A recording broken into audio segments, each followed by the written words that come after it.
We are unmuted. We are muted. Let me know when You're on mute. You could- Hi there, good evening. Thanks for joining us. Thanks for joining us. Hello. Hello here at Artists for Humanity and online. It is April 25th, 2023. Welcome to our spring edition of the Cultural Facilities Network, part of the Boston Society for Architecture. I'm Ioana Pielanu. My co-chair of our co-host, Scott Butler, is missing in action today, so I try to cover all grounds. Thank you for joining us in person and online. We are going to talk today about two community art centers here in Boston, very dear to my heart and to our hearts here in the community. It's Artists for Humanity, who are also very gracefully hosting us tonight. We are in their space, and we have Anna Yu, Executive Director, and Jim Baker, who was part of the original design team for this building, and Jason Talent, also from Artists for Humanity. And we also are talking with Zoomix, which is a wonderful center for after-school center for music in East Boston. Madeleine Steplinsky is the co-founder and executive director, and fearless leader for many years. Bori Delina, also from Zoomix, and Mimi Love, who was at the head of the design team for the building that was designed and opened in the early 2000s. Why are we talking about these two centers today, many years later after they opened? Community art centers, art community centers are really the heart and soul of our communities. Or so I see, right? We are all artists, whether we know it or not. We all return to arts in our spare time. We all live and work and make money, so we afford to bring arts in our lives, whether it's through literature, through music, visual arts, and so on. We all want our kids to be educated in the arts, and moreover, for those maybe less fortunate kids or kids whose parents do not have the possibilities to kind of drive them around places, there are these wonderful nonprofit organizations which provide this education for them. So these communities, both who makes Artists for Humanity and many others, depend on us to exist and give back much more than we can imagine. So we need to talk to them. We need to know how they are doing, how they keep alive, how they change over time, and how we can continue to support them as designers, urban designers and designers in architecture. How can we create spaces for them that serve them well?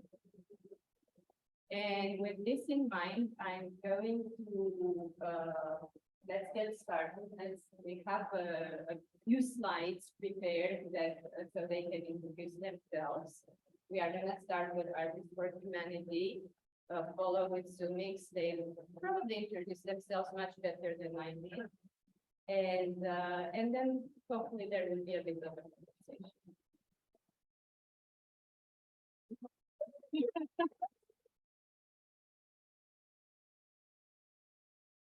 Much for that introduction. Thank you to everyone who came out today, and thank you everyone online for joining today's session. And we are so flattered to be chosen as one of the nonprofit organizations to be featured. So it's been such a pleasure. I'll start off with a really quick introduction. My name is Anna Yu, Executive Director at Artists for Humanity, and I'm still going to claim the title of the new girl here. I've been here for 6 months. And our starting has been around for 2 years, which is why I have Jim and Jason here to help build things. And with that, I'm going to ask Jim to just do a little introduction. So I'm Jim Batchelor. I'm at Arrow Street Architecture Firm in Boston. We started working with Arrow Street community.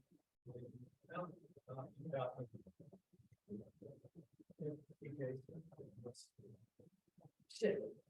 We laugh. Yeah. And Jim was a visionary designer and tremendous collaborator through the building of our facility.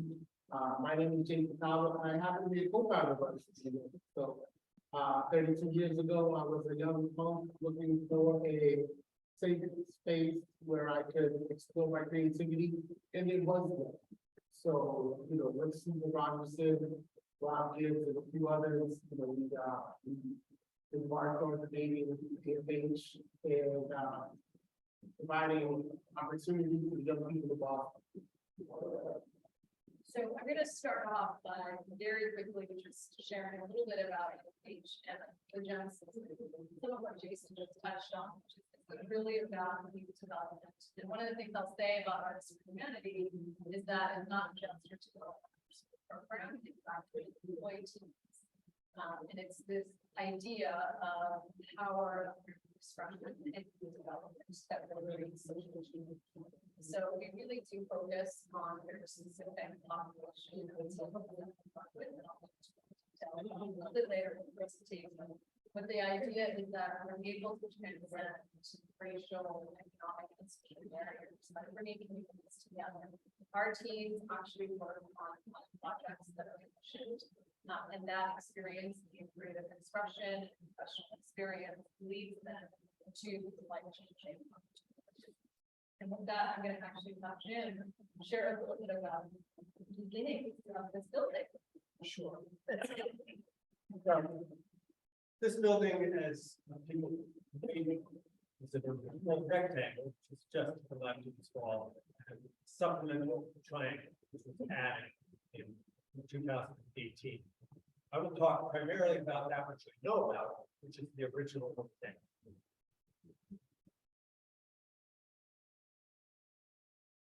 So there's been reference to Susan Rogers.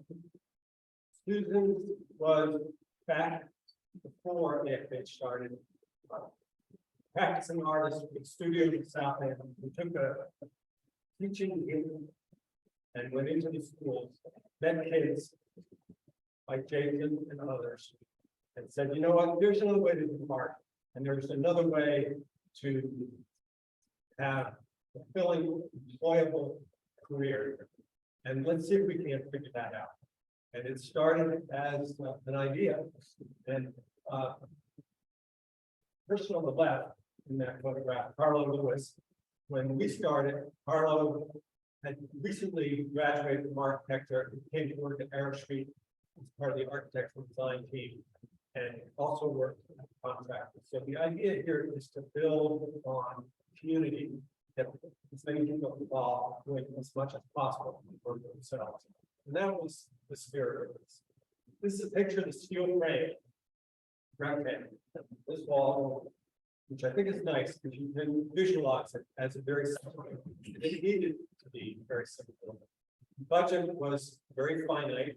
We had limited resources, just enough. This is a picture of it just after it's completed in 2005. You can see the garage door, which was cool, the lower level space.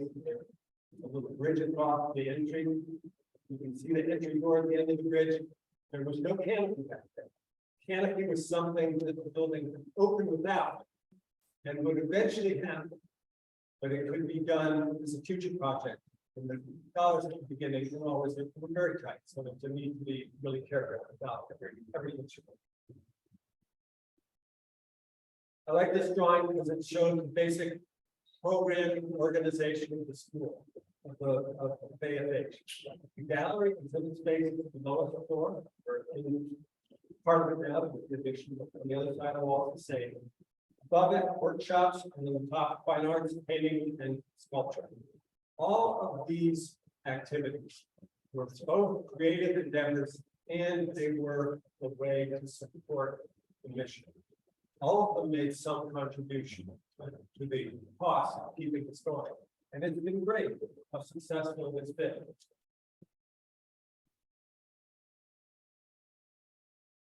The ground floor rectangular gallery. This is a picture of it, easier to understand in 3D. You can see it had a mezzanine level connected out to West Second Street that way. Gallery connects up to West First Street. This was a very simple box, but it has some wonderful properties, and it was in fact amazingly flexible. There were some thoughts that we might be able to rent space out. That might help cover the cost. That initial idea turned out to be, I think, more potent than people had possibly imagined. This is just some images in different ways in which the space was used. But because engraved from the very beginning, you got it. Closer. Okay, here we go.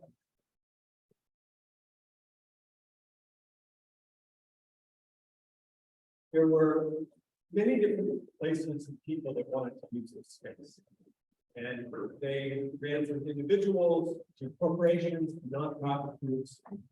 But this became a very important part of the program. And we'll talk more about it and some of the consequences of it, including the fact that we had some very ambitious intentions to do this with minimal energy use, including maybe being able to do it without air conditioning. Here's on the second floor, these are the workshops. You can see the silk printing going on. You can also see in the back the clear corrugated walls. An example of keeping it basic, those interior walls were not part of the construction. That would have been a luxurious way to do it, but in these community arts organizations, it's smart to look at everything you can do yourself. In part because it builds skills with the folks that you're trying to help build skills. Top level, the painting studio, it's a great space. Always nice to have extra height in space like this. And in this case, the key reason for it became the ability to get the vent out of our photovoltaics. So the slope of the roof is the slope that's optimized to generate electricity. And it allowed, it's enough to allow us to have a nice density. I want to say a little bit about the sustainability, the energy efficiency, which was totally bought into and loved day one. Whether it was the artists or the students trying to do right in this world, it's a huge issue. And this came to be symbolic of it. We realized early that we might be able to do this in a way that we could get new platinum. And so it would be the first new platinum building in the city of Austin. And Pat is with me, Pat Cornelison, was part of that design team for the whole building and was the key person in figuring out how to get there. And it required incredible care and attention to detail. It also requires basic big decisions, like getting the site right. This is a great site. It's near the T. It's underutilized urban infill land. It also actually has a pretty good solar orientation. At the time, there were no tall buildings. That changed recently. And it was pretty close to a north-south orientation. And we put all the glass in the north and south side, east and west walls, long walls, decayed. In fact, they were party line and lot line walls, but they really don't have windows at that time. Big decision, as I alluded to, was to get by without air conditioning. We took a very scientific approach to it. The lower right-hand corner, Mark Kelly, who's our energy consultant, was great, helped do the whole thing wisely and economically. And he helped us figure out how many days to expect that would be over 90 degrees. And we had these adiabatic charts that showed how it was possible. I think we didn't quite have the adiabatic chart for a space packed with people. And that event space on the first floor is a very cool space. in many ways, it's not cool when the music was blaring, and people were dancing. And so we did, I think, come to a realization that when renovations would come, there would probably be air conditioning. That wasn't a decision, right? But it was a bold choice at the time to try and move that. I think. But I think that it probably worked pretty well for many parts of the building. This is a picture of the site today. It shows the addition in 2018, which had the great virtue of expanding all the space on each floor. So there was more gallery event space, more workshop space, more studio space. And the place has just continued to thrive. And it's taken over and thriving again. So on it goes.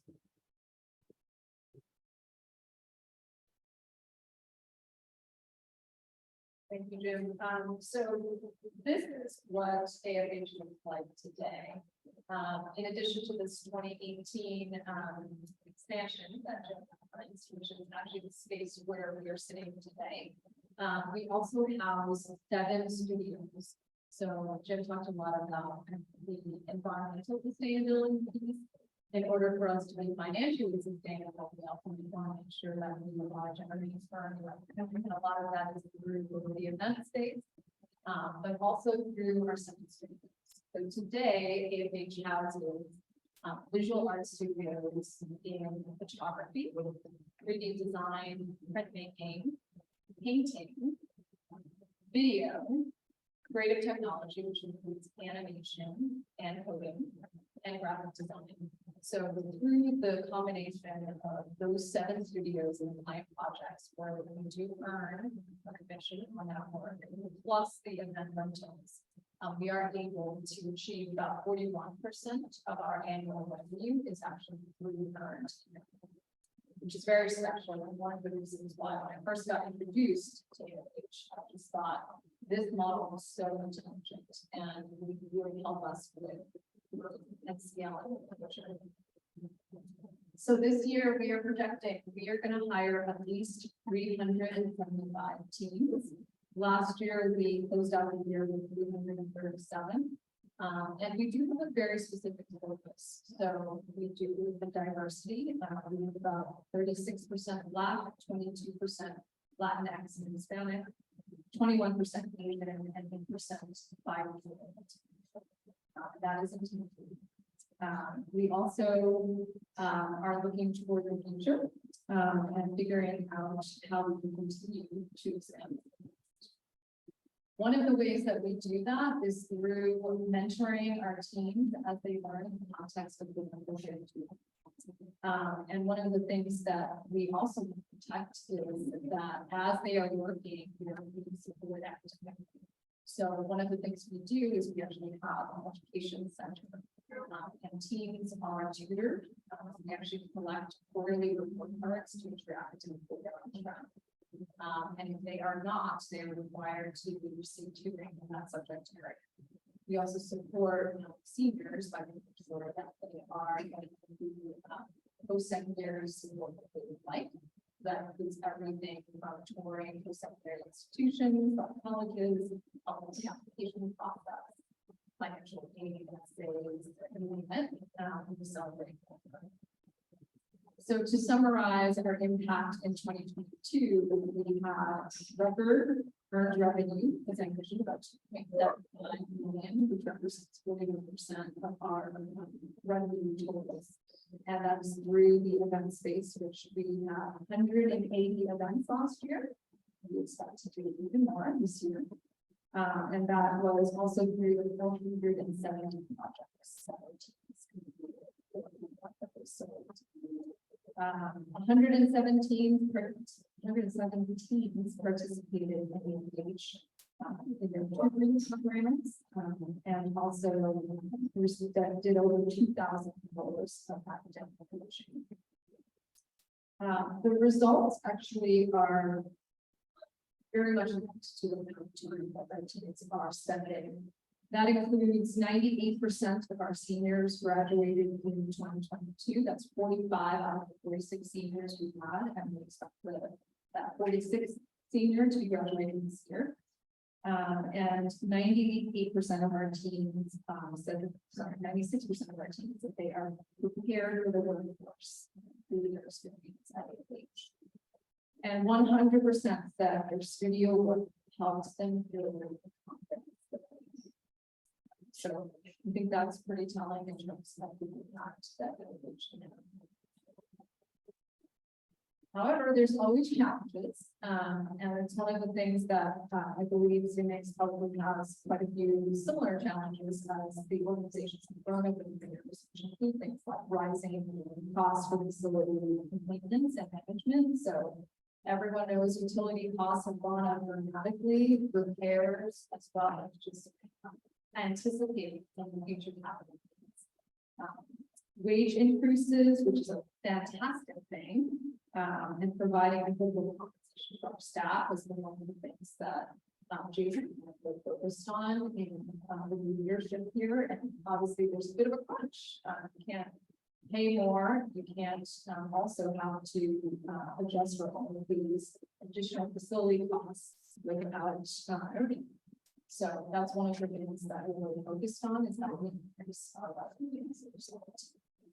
Change management is kind of the big elephant in the room, obviously having an executive director and leadership team. And then also we actually had a new board chair this year as well. So really leadership at multiple levels has been significant.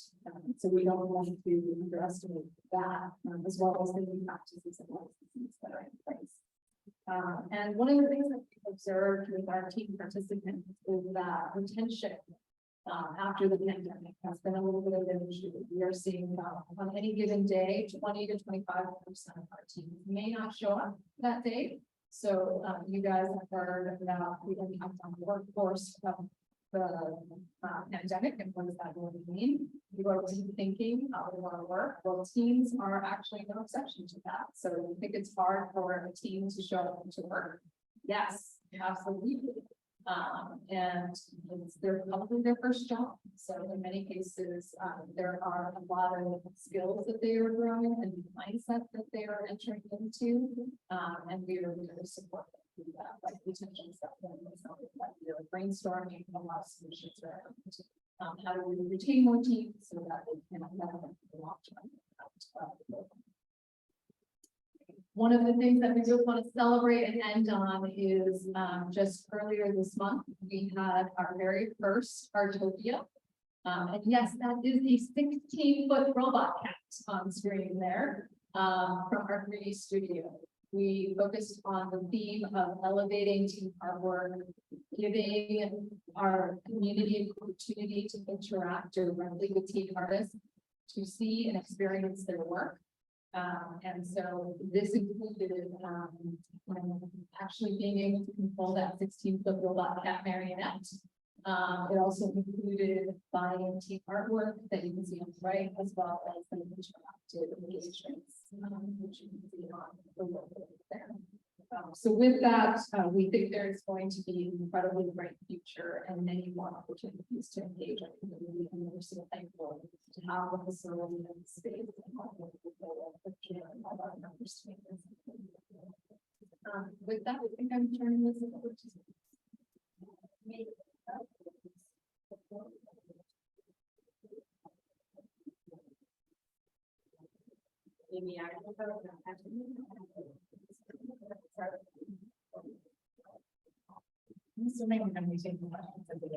Yes, I think we would, we have gone through that presentation and there. What am I pressing? That you're, I think. The left and the right. Right. That's me with my dog. I didn't bring her tonight, but I bring her in the This is beautiful to be loved, and this is beautiful for you, Tina. And we're super thrilled to be here tonight. We love AFH, we love folks at Ascentec, and we love talking about our work. So thank you guys for coming out. Thank you all of you in cyberspace for coming in as well. There's a lot of ways in which CMX and AFH basically have been on parallel paths in a lot of ways for decades now. AFH in South Boston, Zumix in East Boston. And Zumix with a mission very aligned with AFH's mission, which is empowerment through music and creative technology. And there's more through visual arts and creative technology. But again, very copacetic, and a lot of our kids know each other, our staff know each other. And so we've really benefited from sharing over the years, things that have been working, things that we've struggled with, et cetera. And we're sort of like a sister organization. So, so thank you. And so there's too many buttons. Okay, there we go. Perfect. So who we are, so the next, that's Camille, who's one of our team council members right now. She is excuse my language, but a kick-ass bass player, but also like an incredible young leader. And she represents the work that we do, which is to, like I said, empower young people through music and creative technology. We believe that music is really the most powerful means, nothing against visual arts. Developing that and self-identity, because it is so visceral, and it's a community experience. And so we really love it, and have poured our heart and soul into figuring out various ways of engaging people in music over the years as a method of finding out about themselves, about their friends, about their community, about their power and their strength and ideas, and then have a lot of fun sharing them. That's so cute too, because this picture, that's Laura Macias, who's one of our longtime teaching artists. That's actually my stepson when he was probably 3. But he's now 12, and he was doing youth leadership work today, moving and supporting Laura in her theater arts class. But our mission is to empower young people to build successful futures for themselves, transforming lives and communities with music technology and creative employment.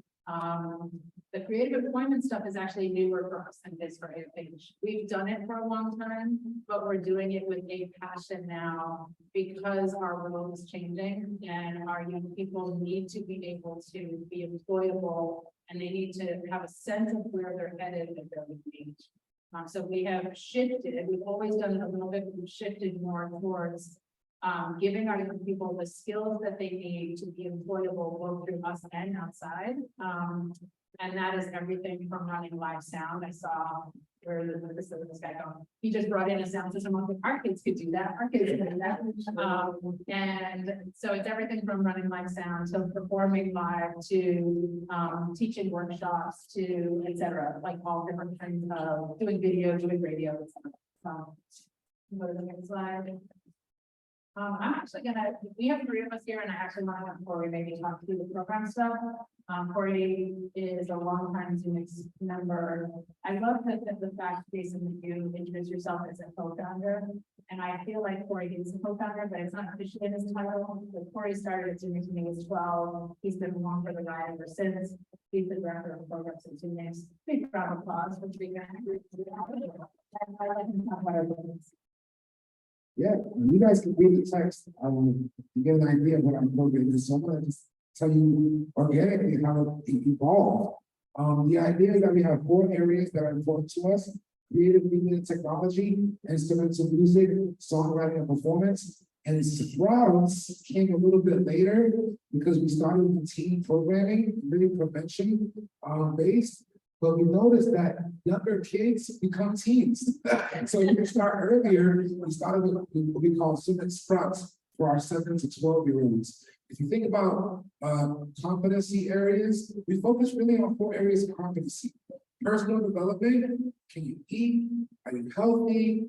Can you make good decisions? Are you a safe environment? The things that a person needs to be able to then create new art. Then we focus on the second area, which is artistic development, right? Whether they're journalist, musician, or writer, we're giving them their tools, but with their tools, now that you have someone who's personally confident as a tool, and then focus on the third area, which is civic engagement. How do you take what you're learning and who you are in your tool out into the big world and either share that or work with people on the bigger picture or bigger thing? Even just share your song is considered civic engagement to us. And the last one is professionalism. How can you get paid to do what you love and to work in your art? So within those 4 areas, those competencies, we then hired amazing and brilliant teaching artists who can help us in those areas reach those goals. And so we brought from classes of theater, we got a band ensemble programs, writing and recording program, writing and performing program, the journalist program, video music making class, all with the idea of helping people develop personally, find their tool and ways to express themselves, give them the opportunity to connect with that bigger world, and hopefully pay them to do it, and other people pay them to do it. It's been really cool. We need to do this where they're at. Since day one, when I was 12 in 1992, young people have always been at the table at Summits for all of our programs. We have a youth facilitator who gets hired, he helps the adult facilitator teach the class and bring the young people energy, and specifically the design building. Our young people right there, they were like, we want to bike rack our back. We need, these colors. We want to be able to record in the bathroom. Because in our old building, we used to record in the bathroom. And so it was really cool that we also have a layer of youth development, the youth leadership, and having people get in the forefront of what we're doing. And our teachers evolved. So when I was doing songwriting performance classes, we had a CD recording program. Now one of our alum teachers that classes to Dodge, and he's like, these kids don't know what a CD is. So he took the CD songwriting performance program and this semester made it into a tiny desk video songwriting class. So now students are recording original songs and recording, small tiny desk concerts. So through that process, we hit all the areas, and hopefully young people have their own programs, become youth leaders, and hopefully people who go out to get paid to provide the service. That's really special to see that evolve now. We totally are starting to get paid. Love them like family. I'm really excited to be here. We scratch each other's backs all the time. Funny how often we find each other in the same rooms too. So that's just Amy found this picture and said I had to put that one in. It's a picture of our team. The dog in the middle is Ike. That is not GD, although he's probably somewhere in there. I moved to San Diego. We're gonna have to fly out there next year to visit them for his birthday. So it's coming up. But yeah, so it's a piece of just about community, and that's just in a slice of teaching council members and all that kind of stuff. We are located across the harbor that way in East Boston. So this is downtown area there, and we're on the other side of the harbor. We get the beautiful view of this side. So East Boston is a great little funny corner of the world. When I moved there, people thought I was nuts. They said it was a dump. Why are you going there? It's not safe. It's so far away. It's cut off. I'm like, it's 5 minutes from downtown. What are you talking about? It's really inexpensive. What are you talking about? It's not that dangerous. I mean, every place is dangerous, but it's not any worse than any other place else I've been. And it's vibrant. Like it is multi-ethnic, scrappy as hell, and vibrant. So I immediately loved it. I had my eye on this building from the day I moved to East Boston, even though it didn't look like that. And we'll even talk about what it did look like and what we went through to get it. But that building had been boarded up for 30 years. It was owned by the city. They had no plans to do anything with it. In 1993, I believe, there is what it looked like. I wrote a letter to the city of Boston saying, please give me this building for $1 and I'll do something beautiful with it. And I eventually got a letter back that said, thank you so much for your interest. We'll put that on file. I'm like, yeah, they're putting that in. And they let it sit there for another 20 years. And then they finally put a for sale sign on the side of it. And when I saw that for sale sign, I was like, this is our moment. Like, let's get real. Our budget at the time was $350,000 a year. We were in a tiny, awful, like we loved it, but an awful little living that smelled of a mixture of skunk and mold and mildew every day. And it leaked when it rained, so we had to literally cover our keyboards with trash bins when it was raining. But it was really cheap. We called it home and we made a lot of good music there, so it's cool. But this had so much, it said big cheekbones is what my friend said. But let me talk about our development project. Thanks, Madeline. So you can see the building, the way we found it, when Madeline first engaged us. It was a defunct two-door fire station that was in really, really terrible shape. Everywhere we looked, there was something to fix, as you can see. And then we're getting a little bit of a dark image because we're capturing that glow, that inside performance thing. But that was when it was finally renovated. There was a lot of work that we did, not only with community and team engagement to figure out what the design, aspirations and community work. There was also some work regarding historic tax credits and trying to find other revenue sources for the project. So this was a project that was really all about making, the smart choices, similar to what we heard about AFH. It's a 3-story building, and I can't even say the lower level, the basement. You can see the images on the bottom. It was even a story. It was truly a dirt floor. It had there's no foundation. We literally had to retro fit a foundation at the lower level. That main floor is let me go back to the basement level. We put in a slab, we, put in moisture mitigation. It turned into really teaching spaces, instructional spaces for private music lessons. It also has a recording studio. You can see on the far right image. That's like the radio station. The recording station there, radio station is there. So our radio station, initially, we wanted our radio station to be the front of the first floor of the building. But then he was like, well, what if you could open the doors? If you could open the doors, our community would just be like, welcome. And we're like, oh, maybe we need to move our radio station someplace else. And we decided to put it down in the basement because we wanted it to be quiet and out of the way. So the radio station is down here. It's a full broadcast FM 94.9 FM radio station. They broadcast from there, but the tower is on East Coast High School. So it's our buildings in high school. And then there's a total of 6 classrooms in the basement. But the basement used to be like walking into the pits of hell. So, and the lighting designer that we worked with did a tremendous job with the way he designed the lighting so that it looked like there was sunlight coming in from up above, like washing the walls, but there's no windows in the basement. And literally the basement is where dirt floor, drying racks, hoses.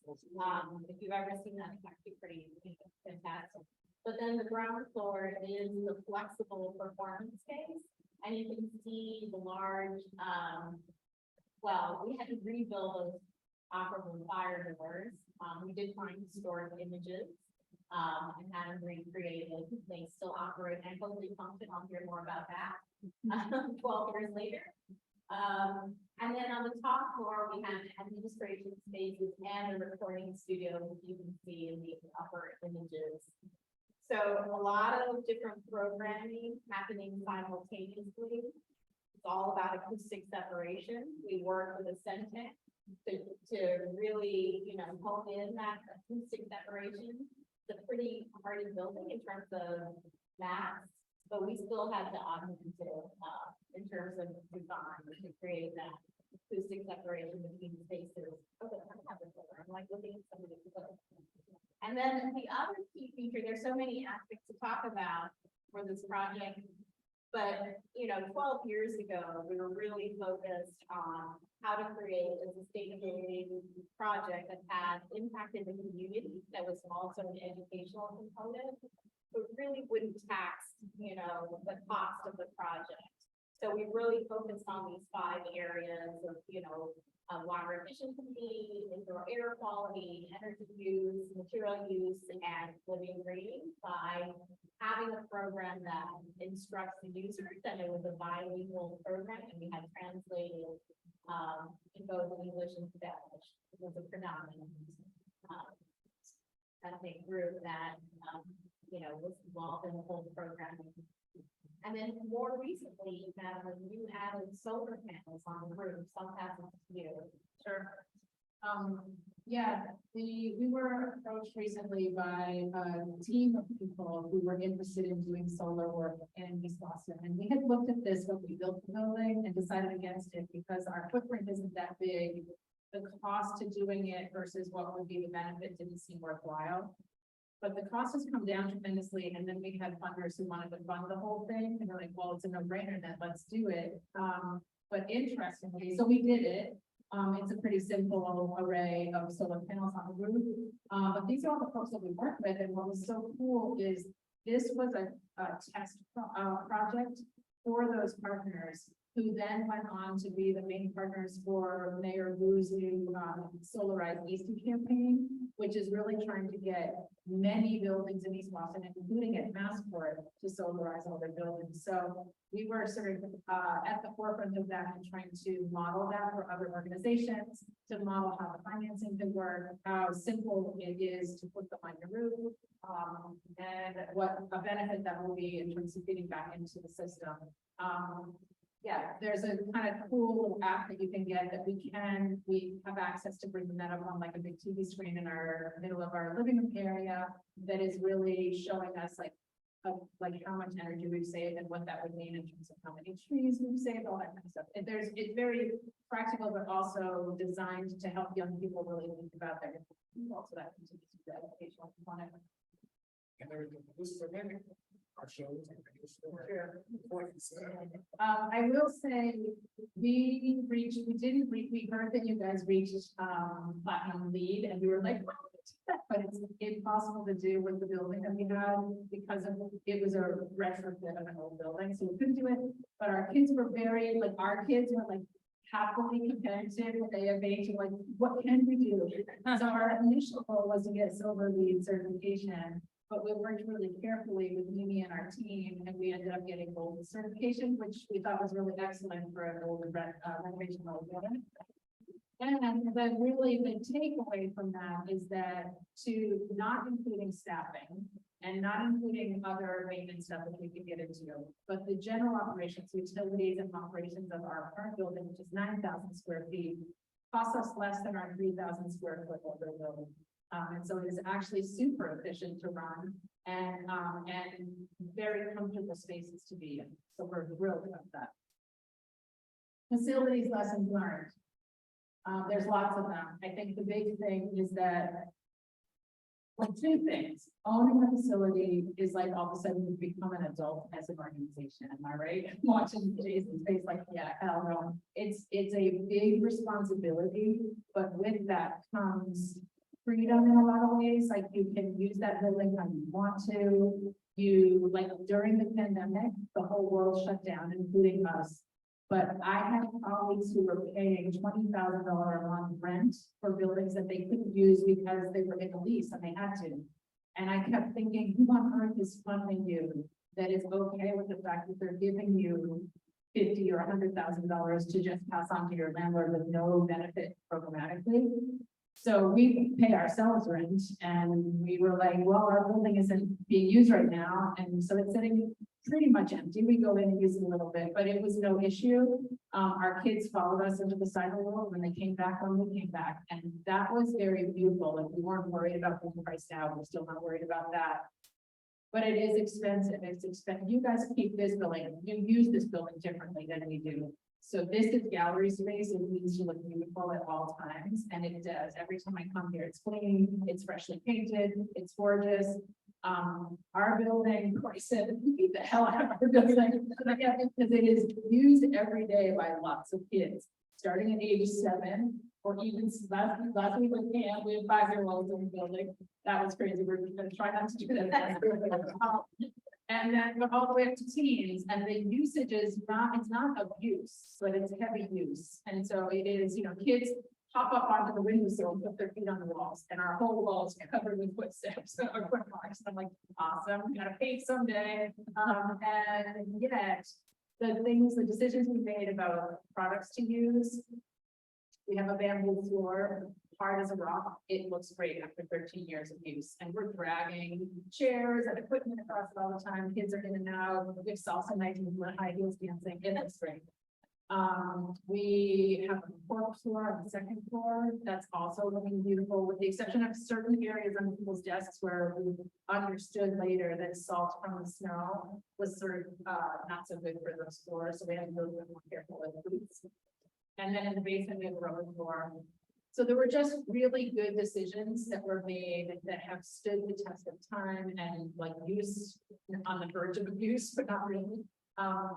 So that's one thing. Secondly, when we built our capital campaign, we were really thinking about the building and not about the operations. I will say to anybody who's running a capital campaign, it's hard, we work really hard to raise the money, but if you have a compelling argument and a good track record and a vision that you can get other people to believe in, there is money out there and you can make your project happen. But going forward, I would always wrap my operations into that vision, because we were basically running a capital campaign for our building while we were also running a campaign to raise our operations, and had we combined that all, it just would have been like more cohesive, same amount of money that we could raise, but we do it all in the same time, so that would be big. Care and maintenance is time and money, and you know, it's a little bit of vision, but it's mostly time and money.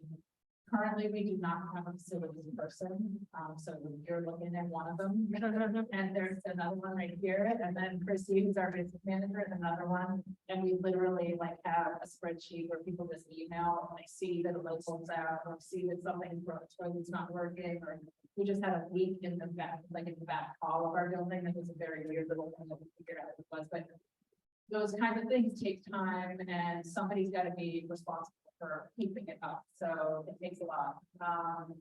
And let's see. One thing that Jason, you said something, we were at that, the Congress thing the other day. So both our organizations are funded partially through some generosity from Congress. Congress had a big kind of convening. Jason and I were in the same room, and at one point I overheard him saying something about like capitalization and budgeting for depreciation. I was like, ding, ding, ding, they're all like, if you talk to any of us 15 years ago, we wouldn't know what those words mean. And now we're all just like, oh, that right all the time.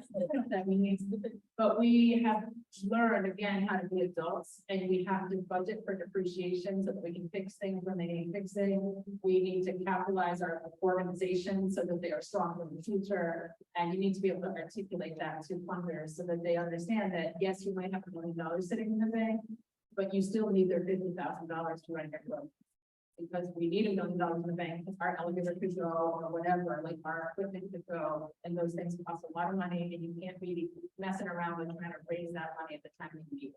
So, go to the next slide. You want to talk about pandemic response? A little bit, you don't have to read it, you know, basically what we did, right? We're really lucky that we have a whole bunch of creative nerds on our staff. So the second day that we closed, we literally went virtual, teaching virtually. And some of the cool things was that we were able to dive into the world of virtual learning, something that we've never done before. We had families from around the world. We had a teacher teaching like in another country that was like 6 hours difference. So it was 5 o'clock in the morning there, which was teaching at like 11 o'clock here. We had volunteers that helped us distribute meals and groceries to over 50 families. We also worked with a lot of our partners to make sure our kids had tech. We have a really great partnership with Sonos. Sonos staff actually donated old laptops that our staff, youth staff, have internet access. We really go into what's it called, mutual service, mutual aid, and helping making sure that our families that were involved with us had meals, had internet access before we could get into like doing music lessons.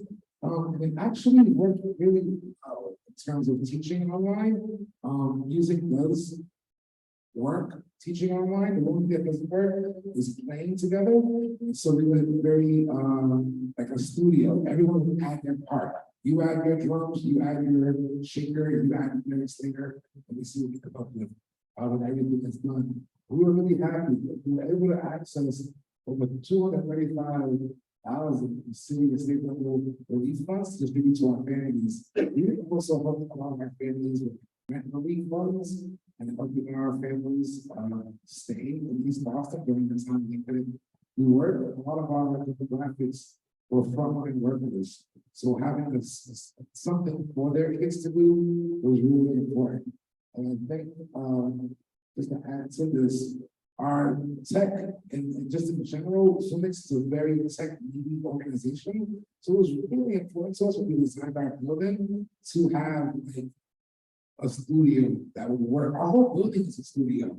You can record in any room in our building. It goes either into a radio station or into our studio.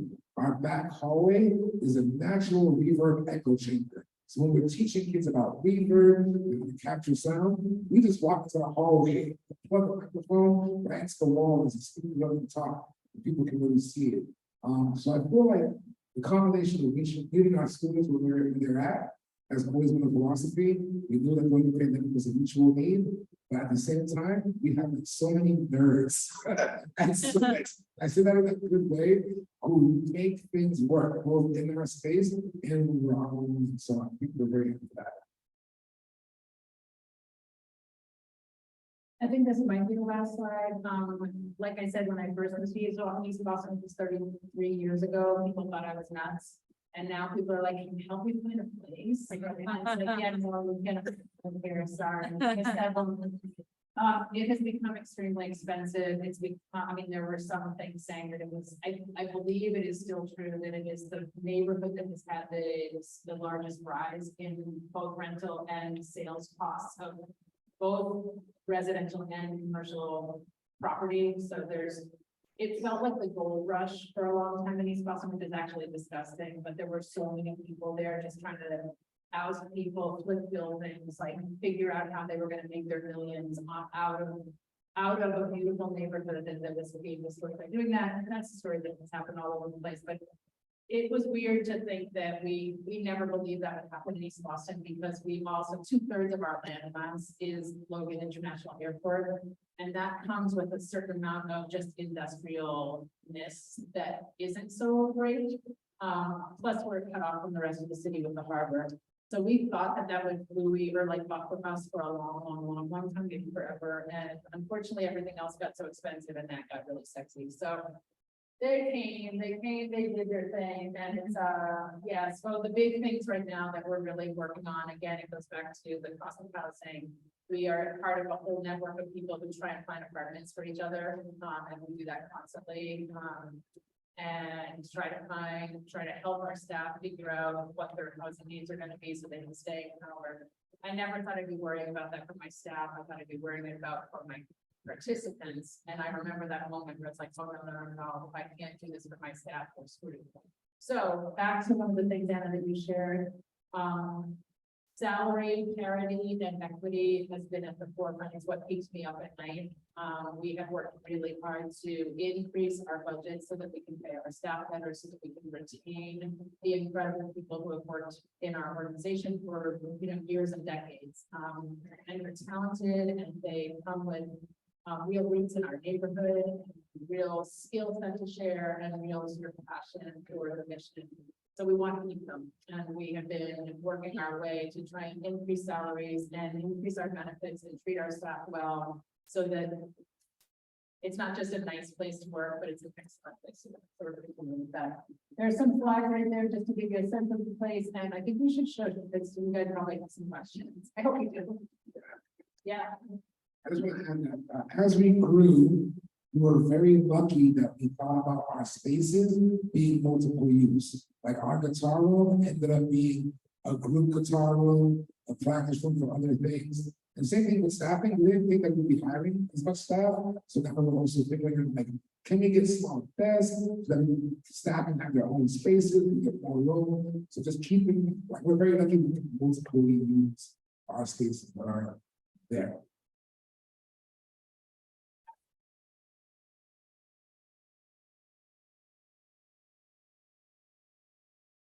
Thank you both. These were wonderful presentations. All the list of questions, I had, I jotted down to have ready to ask you answer them. This was great. It was so complex, so comprehensive, thank you very much, thank you both.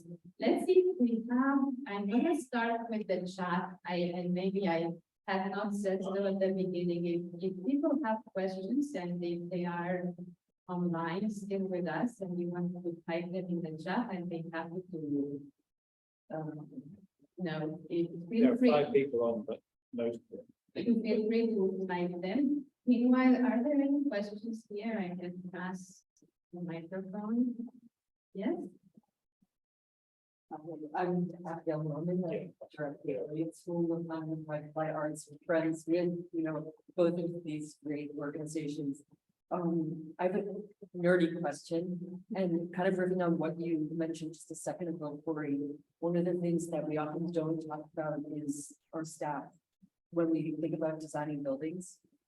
So question really for the architects and for all of you, part of what makes a good staff experience is workspace that's adequate. And I think we often struggle to create that adequate space, especially when our staff knows. So I'm just curious, both you, Mimi, and you could speak a little bit about designing staff spaces and how you work that into your planning. Let's start with. Well, one thing about AFH is that, our early studios were these abandoned warehouses.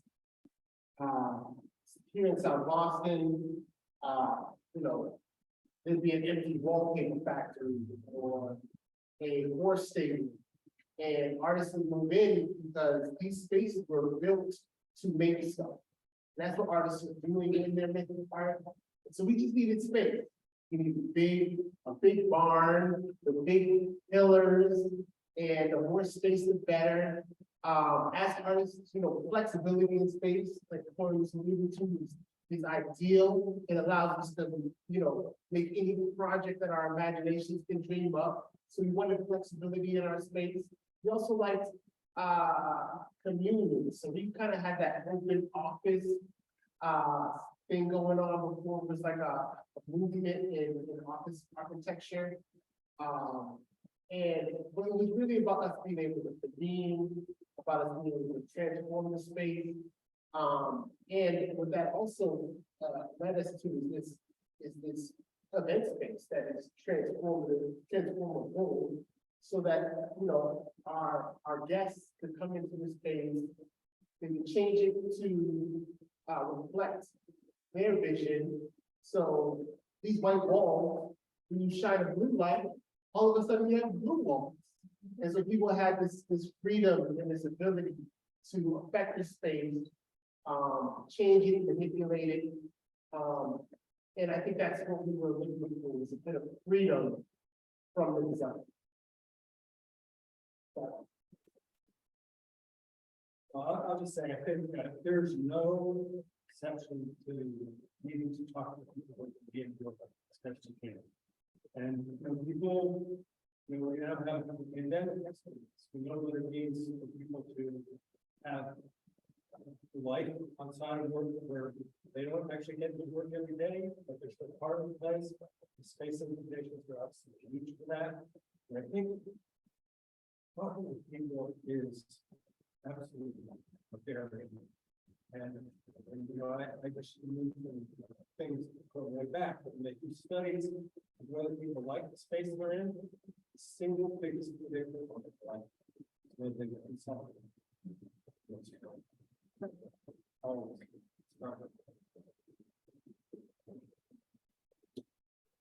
Really, it's a great question. So I'll give you some examples. When we first moved into the new space, we did have a desk in the basement for a staff member. Nobody wanted to be downstairs by themselves in the basement. So things like, thinking about like not letting people out. I think people out was really important to us. A cool design that's upstairs, the second floor, is just a living room space with a 4-foot cabinet, 5-foot cabinet. And on the other side of that cabinet is all the program staff space. What's really cool about that design is them kids come and they sit on the couch and they talk. And they don't see over the 5-foot cabinet we're right over the camera listening and can engage with them. So having them be close to us unintentionally, or I can on the sideline is really cool. 'Cause I can like hear them talking about a song and just stand up and join the conversation. They might forget that the adults are just right behind the cameras in case that community also. And I will say that the admin office feels like the admin office. So there's a vibe there too. I'm not sure how do we deal with that, how we replace with that. Young people definitely know that that's where the admin office is, right? And you have that tone. But I like the idea of open space. I just want to highlight the idea that like we were intentional in making sure our program staff was close to the teams, but not necessarily all up in their space. And then the idea of having someone downstairs seemed great, but nobody wanted to be downstairs. So I love that. Let's see, there is, when you enter our building, you enter through a little, to the portico, there's a reception desk there, and then you get in space. I always feel for that person who sits at that front desk, because they aren't amongst peers, they like have to hold it down. If you get to see all of our kids and our parents and stuff coming and going, particularly during the afternoon rush hour and all that. But there are also hours where they may be sitting there by themselves. Some people love that, so it's fine. But we thought a lot about various aspects of design and build. The design was designed with you in the center, like it was for them. But we have to work there too. And we wanted to give them freedom and access to it, like everything, but also they have some sense of safety and oversight. And so there were a lot of design ideas that had to do with sight lines and being able to like be at your desk working, but have a sight line across a room into the next room or even into a recording studio to just have a sense of what's happening because there's going to be teams running the recording studio. Just want to make sure that, you know, they're not getting too rowdy or playing basketball in there or whatever. And so there's a lot of thought around sight lines. There's a lot of thought around putting our living room in the middle of where our program staff and our admin staff sit so that our teams who hang there regularly, that there's like osmosis between what we're doing to run the business and what they're doing to enjoy the space. And there's, we get to listen to each other and interact with each other. So there's a lot of that. I will say that we've grown as an organization and you guys had the amazing like opportunity to take this space, which was a parking lot, and build out. And that's great that you did it. When you did it, yay. We just have a similar kind of opportunity, but we weren't ready for it. And that there's a building right behind us that was an old kind of industrial building. It still is an old industrial building. Recently, they transformed it into a CrossFit gym. Now it's empty and they're looking to make either apartments or condos mixed use with like commercial on the first floor. And I had this idea that it would be really cool for us to buy the lot behind us. Even if what we did was to like build apartments and then just rent it to our staff or our youth or what have you, or if we build more space, whatever. You begin to think of things like you're playing the game of Monopoly. It's like, it is important to control the real estate. Because otherwise, if you don't, you have no control of who goes in next to you. And so right now, the guy who owns the building now is nice enough. I have a little memorandum that says that we've rented first refusal if we decide to sell that space. But he's probably gonna make it into, you know, mixed use housing and then it'll probably be related next to us. We'll have to look at it a little more. But yeah, I think that though, when we've grown, Abigail, trying to figure out where we can in fact fit staff. We started talking about, we either have to condense the size of our desks and pack people in next to each other. Find like outsource space outside of our building, build up, which is possible, although expensive and I don't know if it'd be worthwhile. Or figure out how to bring in an ethos of like shared workspace, kind of like a new space. Where nobody really has a desk, but everybody has access and they can bring their laptop. But so many people are grounded and have like their turf. And so I'm just not sure how it's gonna work. And I appreciate you saying like go to the source and ask people. My business manager recently had one of the architects that worked with us on interior design come in to measure everything and made some suggestions about how small desks would allow us to fit people in. I was like, that's awesome, but let's not make that decision until we talk to all of our staff. We can present it as one proposal and see what they think. Because they may not care about desk space and then we're doing all that for me. I'll just add, because I think everyone covered all of the bases on space, but I think the thing that you're hearing in commonality is providing flexibility. I always like to have one nonprofit project that I'm working on at all times, and I just recently completed one where it was really more about change management, because we knew the staff was going to increase, so we convinced them to work in an open office setting. And this created some concerns. A lot of grant writers don't like to be in an open office setting. And so we created this quiet car in addition to, this phone rooms and the quiet car by, definition of a place where you can't talk. And that seemed to really work. And this idea of being an open space to allow flexibility to grow as staff, grows was really important. So I think that's another way to approach it. Any other questions? Yes, any other questions? Nothing from the chat. They're very shy. There was a question on my mind, since we began, because I was talking to Jim and, you were saying how, organizations like these, have limited funds, but very high aspirations. And that's something that's how it has to be, but how do you reconcile that? Do you want to start and say something about that? Who else you want to jump in? I'll start. I want to add some thoughts. I feel, when you don't have the money, sometimes other things become really important. And that has no. At AFH, there was just total clarity about wanting a certain character of space that didn't have to have interior finishes. I mean, some of the things that go into buildings that are expensive don't do this for arts. Acoustics are not that, and they, it's a little harder to save money by taking acoustics out, still enough with acoustic. So it doesn't always work. I do think in the case of AFH, it really helps to say what is really essential. It gets you focused on those things that are most important in the organization. And sometimes it comes up that you can't guarantee that. But it's also when people are inspired, they just spend one time thinking about it. They don't just say, well, it's in the door. What happened in the last project? That's good. I think that's another good quality about working with strong movements and communities. Yeah. I think,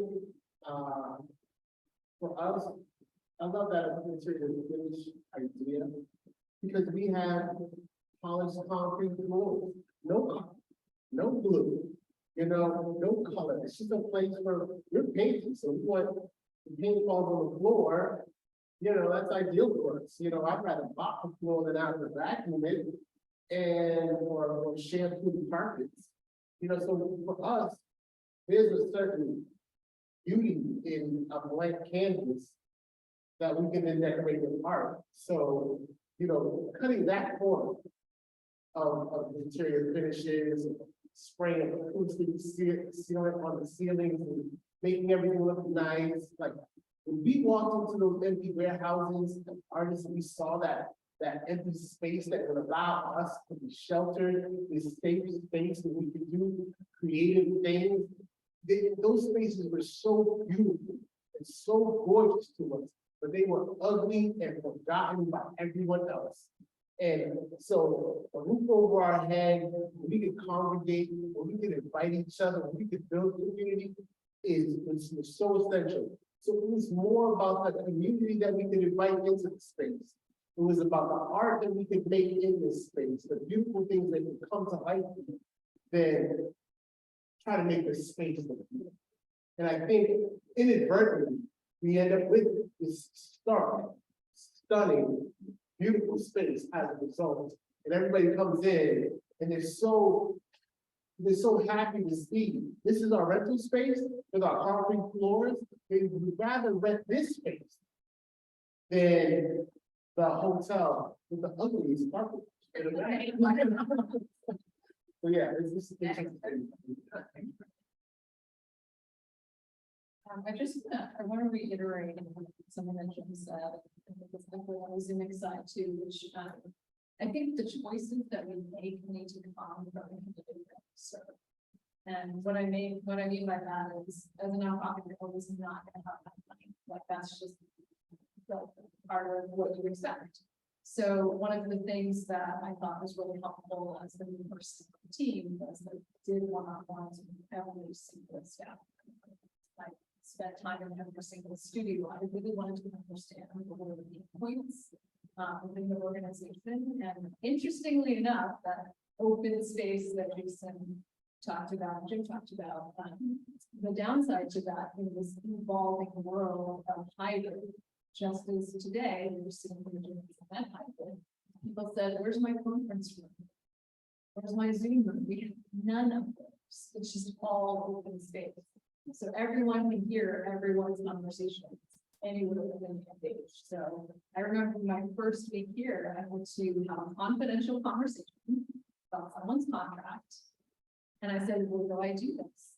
And they said, here, you can go in the jean closet. Literally, I was in the jean closet taking this off. So it is, yes, it's about understanding the changing needs of the people that you serve, and that you post with these spaces. And it may not be the same thing as it was years ago. It's about that continual conversation.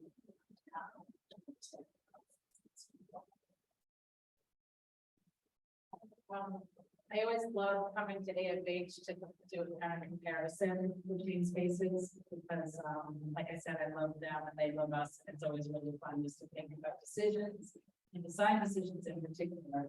So they have a white box with, cement, polished cement floors.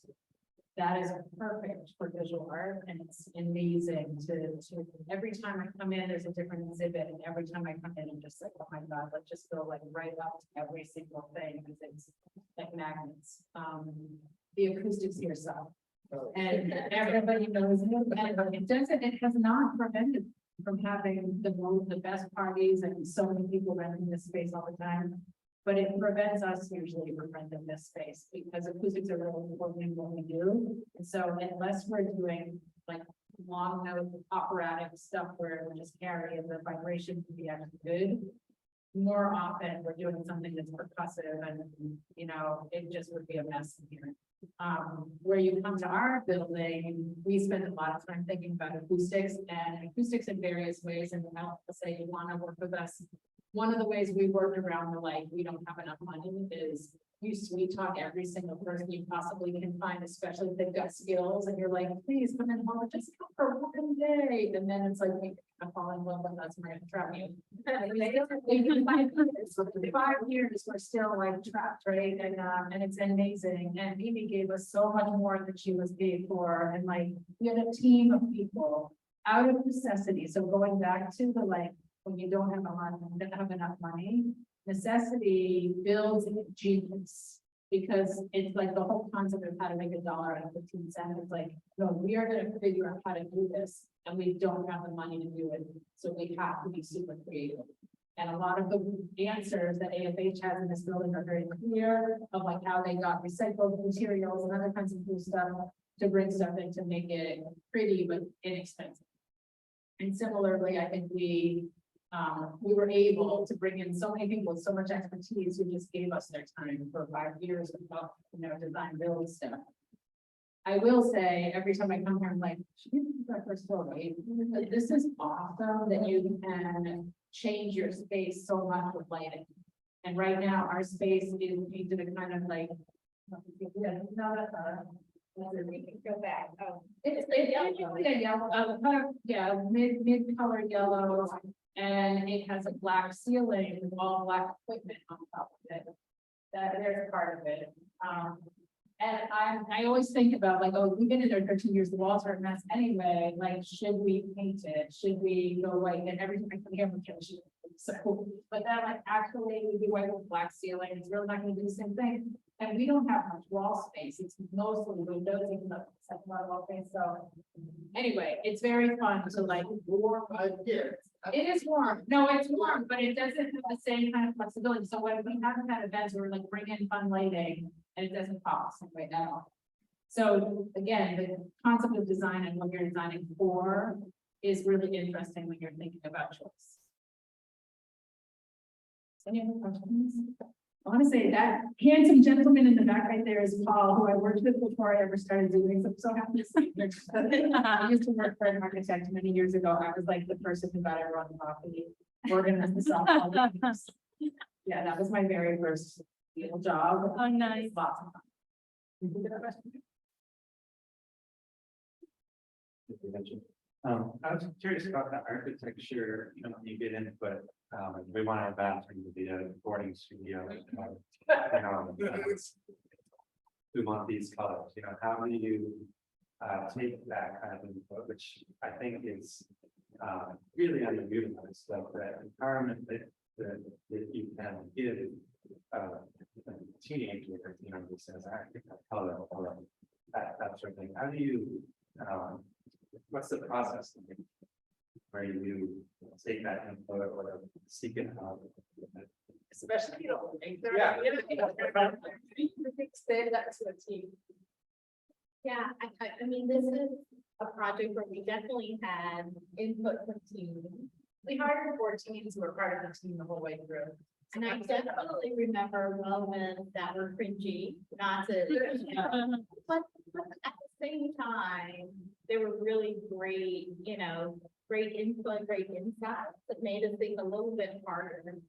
And then I think we take those, you know, ideas from them, try to make them a little bit more sophisticated or challenge the teams a little bit more to think a little bit deeper about their idea or their aspiration. And, you know, I think what we decided to do is to dedicate a wall in every one of the lower teaching spaces to have a color, rather than, you know, let's do a rainbow. It probably started something like that, or multicolors in one space, and we were like, oh, yeah. And then it was augmented by those really great art pieces. I don't know. That's This one, no, I think that's culture. You know, but definitely they did, and I found all of the images, and he did all of the sustainability graphics.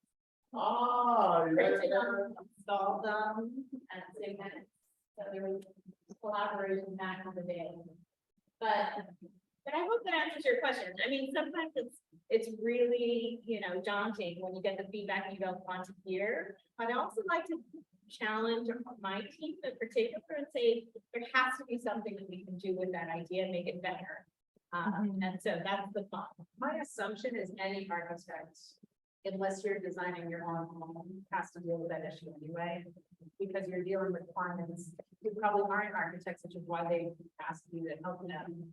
And there have to be ideas that you're just like, this is awful, what am I gonna do? Or like you present something you love and they don't like it, and you're like, how do I convince them? You know, so that's, I think, part of your, and even as artists, like you present, you know, I don't know, a graphic design or something that you're working on.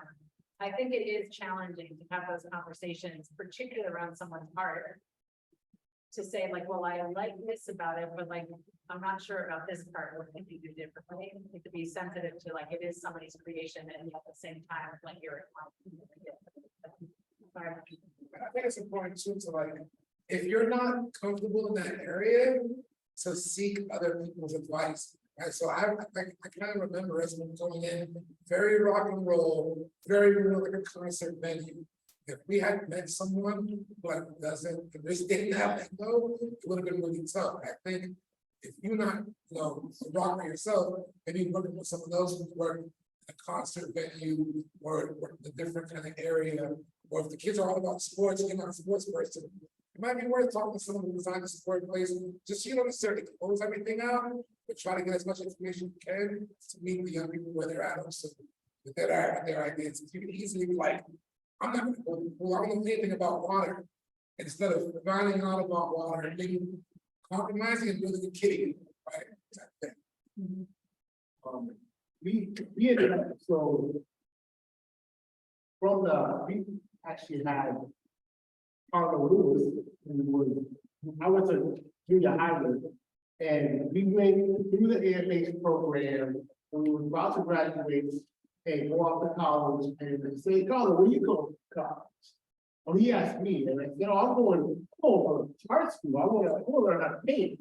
And Carlo was like, no, I'm going for architecture, I already know how to paint. I'm so arrogant,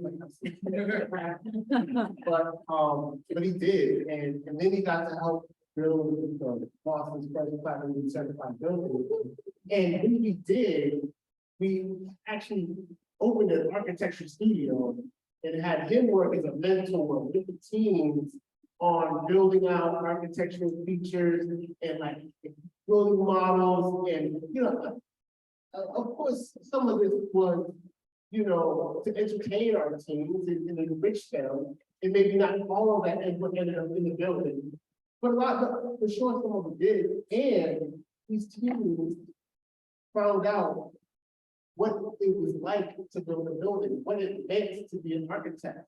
When we were given this choice, when we were choosing our majors, I wouldn't have thought that I was creative enough or powerful enough or responsible enough to build a building, but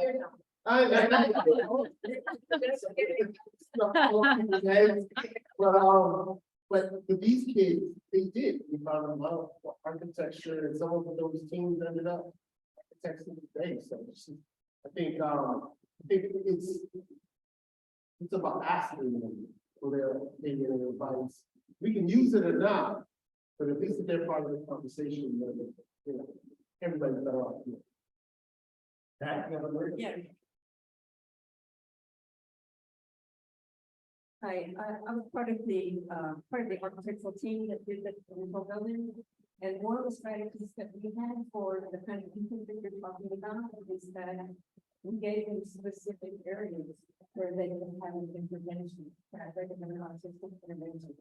Like in the original gallery space, the railing around the outside was all made with this part of automobile windshield.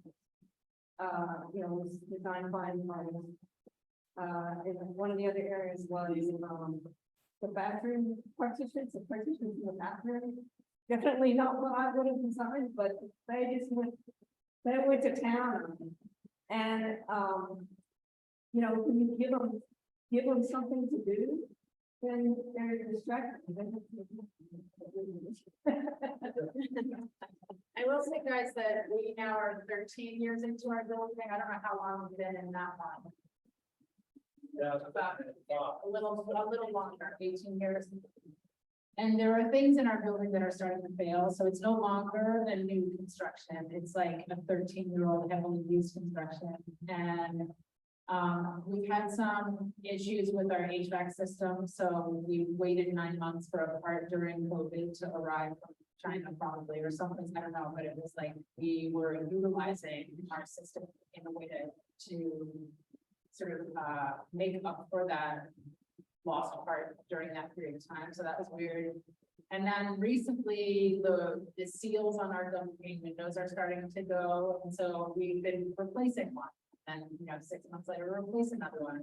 There's another one. So we just wrote a grant, like really 13 years in, and we have to replace all of our windows. We have to, but if we don't, we're going to be doing that dance for like every year or replacing 4 windows or whatever. And so I'm like, maybe we should just write a grant and see if we can get enough money to replace all of them, and we'll do that every 15 years. So we are looking to potentially replace all of our windows. We also, if I were to redesign our building, like knowing what I know now, as much as I love those beautiful red doors, I think I would design them so that the top arch was like a stationary panel window and the doors open, because they are still functional and they're fine and they're great. But when you open them, they're made out of mahogany. They weigh literally probably 1,000 pounds a piece. I'm always nervous that because they're cantilevered, because they're so heavy, the hinge that goes down the side, it's wrong, but I'm just always a little bit nervous about it. that thing comes down and somebody is really in trouble. So I would love to have redesigned that or have designed that, the top panel stays, but those doors can still open. So that would be a different approach to that problem that I would, if we get to do those doors over someday, that was probably what we're doing. Other than that, I think I would have pushed for putting the third floor back on the top of the building that used to be there because it was gorgeous. And I neglected to say, we started our project because our development partner was the East Boston CDC. We started our project with an architect who will remain nameless, but I don't think should have a license. And we worked with him for a year, and luckily, we had a vision for a green building, and we got funding for us to build a green building. And he couldn't keep up with the requirements of what it takes to build a LEED certified building. There's literally specific information you can get about every single thing that you put into your building. And he was a one-man shop and just couldn't do it. So we were very lucky to then be able to bring UTL in our second year of design. One of the movements I want to highlight, I think it takes a certain type of architect to work with nonprofits and to work with specifically young people. Both of our spaces, really at the end of the day, end up becoming even more of an educational space just by its design and by the way that the building was approached. That young people are consistently learning about the materials, about the reasons why you painted this, or the reasons why acoustics a certain way. And I think that takes a special kind of architect or architect group who can understand the need of the space, but then also approach it so that it's always going to be about learning, about educating, and as simple enough for everyone to get it. So I think it's super important because even 13 years later, we're still telling people about how amazing our designs are, how thoughtful our approach was in building the space. People want to see and get tours. And I think that's a little bit different when you work with other institutes that just build and disappear, you know what I'm saying? Or build and don't leave a thing. So I think it's really cool that we didn't work with that first person and found a group that actually did merge with us and really value the educational component of what we both do and how we approach our work. Because we want our buildings to speak for itself. We want the work that we do with the colors and everything to be able to be explained so that then people can understand and take that with them. And I feel like that's really unique in our situations. Most places we go, our new buildings, places where people live, you don't leave feeling like you learned something about the building. And we're really lucky that we were in that we. Thank you, Corey. I think this is a great way to put this. So the building is not only a building, it's also an educational tool, and it will continue to be so. Feel free to continue the discussion. I think we will end here the formal part of the program. There are more breaks, more pizza. Continue to talk. Guys, it was fun. Thank you. Thank you so much for joining us.